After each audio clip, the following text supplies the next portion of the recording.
आपण बघत आहात धुमाकूळ महाराष्ट्र न्यूज, मराठी बातमी आपल्या हक्काची। आपल्या परिसरातील ताज्या आणि महत्त्वाच्या बातम्या पाहण्यासाठी आजच आपल्या धुमाकूळ महाराष्ट्र न्यूजला YouTube वर सबस्क्राइब करा आणि बेल आयकॉन प्रेस करा।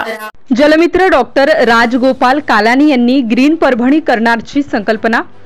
आज राष्ट्रजन फाउंडेशन परभणी व रुग्णमित्र ग्रुपच्या वतीने दिनांक 14 जून 2024 रोजी बालरुग्ण कालानी हॉस्पिटल येथे जलमित्र स्वच्छता दूत ग्रीन परभणी संकल्पक बालरोग तंत्रज्ञ डॉक्टर राजगोपाल कालानी यांच्या अभिष्ट चिंतन सोहळ्याच्या निमित्ताने धार्मिक ग्रंथ व पुस्तक देऊन सत्कार व स्वागत करण्यात आले। तसेच परभणी जिल्ह्यात दोघेही डॉक्टर राजगोपाल कालानी सर्व डॉक्टर जयश्री कालानी मॅडम या पती पत्नीचा दोघांनाही पुस्तक ग्रंथ देऊन स्वागत व सत्कार करण्यात आला।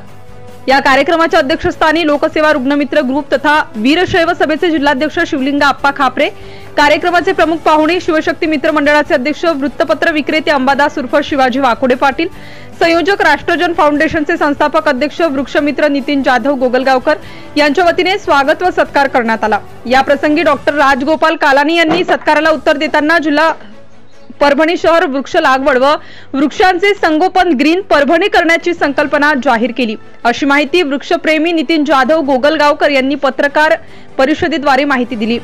प्रतिनिधी संतोष तायडे, बोरी, परभणी, धुमाकूळ Maharashtra news network. Subscribe now and press the bell icon. Never miss an update.